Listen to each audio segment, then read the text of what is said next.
Good evening, fellow punchers. Mickey D back with you here on Friday evening about 6:15 with a few for tomorrow. It wasn't to be for us last night. Shortly after I had the video done, watched the 7:15 Dubai station. It would have a great day after getting two winners and a forecast up. Ran a great race. I thought at the furlong pole we might hold on, but you just had probably spent too much energy in the first half of the race, and the closers collared him. Actually, he was the only horse that was up at the pace all through that held on. It was a gallant effort. It saved the bookies a good few pound because it had been a grand treble.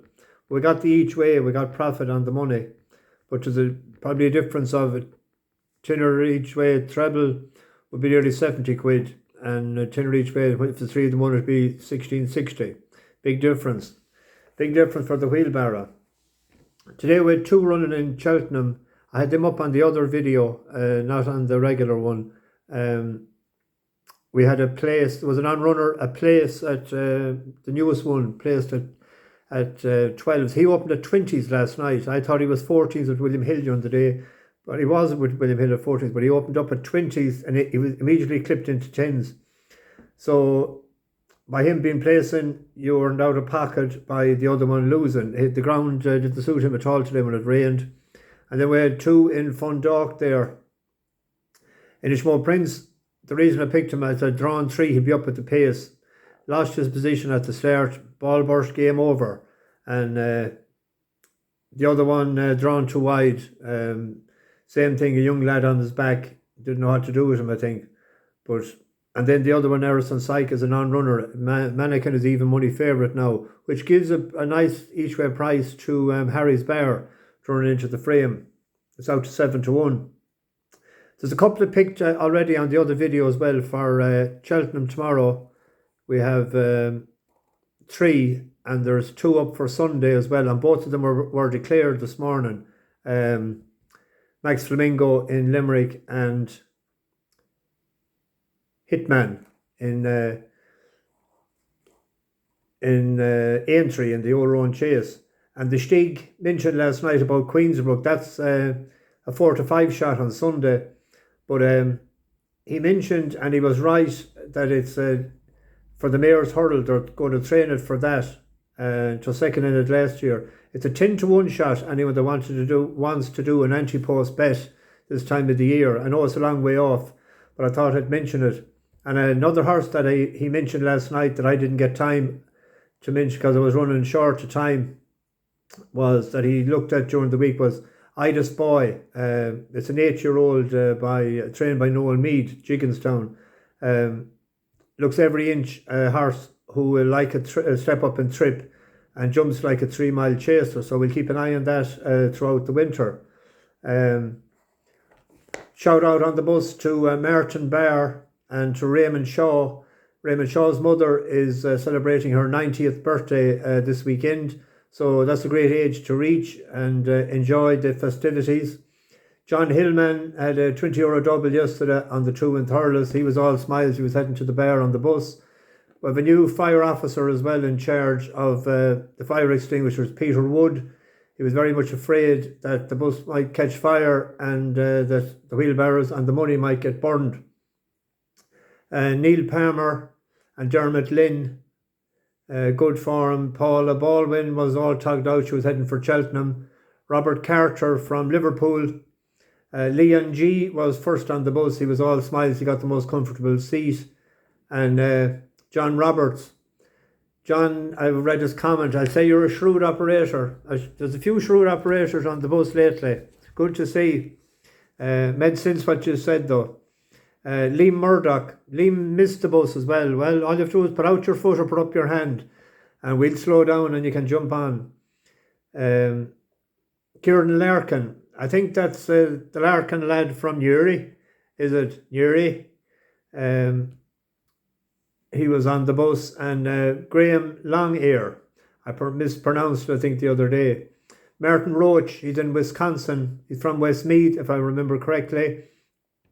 And last night in Sean, as I call him, the real McCoy, put up Tomahawk King. I think it won at 3-1, and I was talking to a man today that he done Tomahawk King and King Ferdinand in a double yesterday.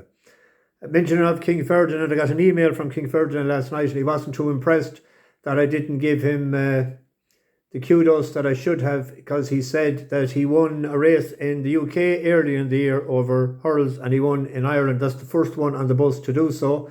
And he said, you better say it because you might need a favour from me again. And this one today that I had short listed was Biggles. It won the last time for us in Chepstow, and never thought it would last night to put up. Won at 8-1 today. I had an awful busy day yesterday with that's what you call it, that podcast or recording or video, whatever you want to say it. You've seen the way it came out. The next one will be better. We'll do the next one better. I don't know what happened. Well, I know, but I didn't know at the time. So anyway, on to tomorrow.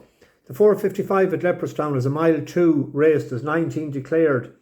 King Arthur's Sword is a 5-year-old out of Camelot. It's a lightly raced. It only ran 9 times at the flat. It ran twice over hurdles, but that was aborted quick after 2 bad runs last March. It started off handicapping off a mark of 82 a couple of years ago. It's now 61. It was an inflated figure at the start because it had finished probably too close to a 1-8 favourite in a race. And you'd often see that the handicapper takes the wrong, gives them a wrong rating at the time. So it's sliding down since. Its last run in Dundalk, it was at the back all the way. It made eye-catching sort of headway. It's a big old galloping sort, be more suitable, I think, to cut on the ground and on the turf course.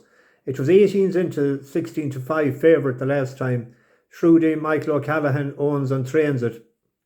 Colm Keane is up riding it, and he's 4 for 8 for the Yard this year. So that's batting 50%.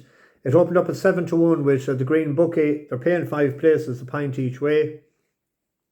Now we go to 2 bus horses, and for newcomers, bus horses are ones that we won with before. The 410 at Doncaster is 5 furlongs, 13 declared. Fast Response done us a good turn recently in Nottingham, and it was on good to soft. We just about got away with it, I said at the time. He was off 85. It's only up £3. It's out of Fast Company. It'll relish the heavy ground. If it's in the going description, it's soft to heavy. He won his maiden on soft ground in Windsor last year, and he actually beat El Badjian, and that went on to win a Group 1 afterwards, the Criterium out in Longchamp. And that opened up 14s. I didn't get it. I got 10s a few minutes after, but it's into 7s now. So it might drift again, but a pint each way on that. There's 13 in, so they might be paying 4 places, but hopefully it'll win. And the 4:15 at Newbury is a class 2. It's a mile 2 Mujtaba. It's won for his first time out there a couple of races back, and then it ran in the Cambridgeshire. Cambridgeshire was over 9 furlongs. It finished 8th, but the ground was slightly against it. It prefers cut. That's why it was put away for the summer to come back for these back-end handicaps. And it's up to 10 furlongs tomorrow. It's cut on the ground. It opened up 4-1, but it's into 5-2 now because that dual identity was in it, and that's pulled out straight away. That had been third recently that was third in a good race there recently. So it's gone into 5-2, and we can have a 2-point win on that.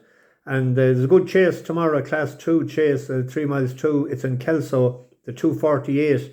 Does He Know for Kim Bailey is 3 for 5 lifetime over fences. One of its defeats was its last one. It was in the Ultima in Cheltenham. Now it must have bled that day as well, or something happened, or because it had wind surgery since. It's only a 7-year-old.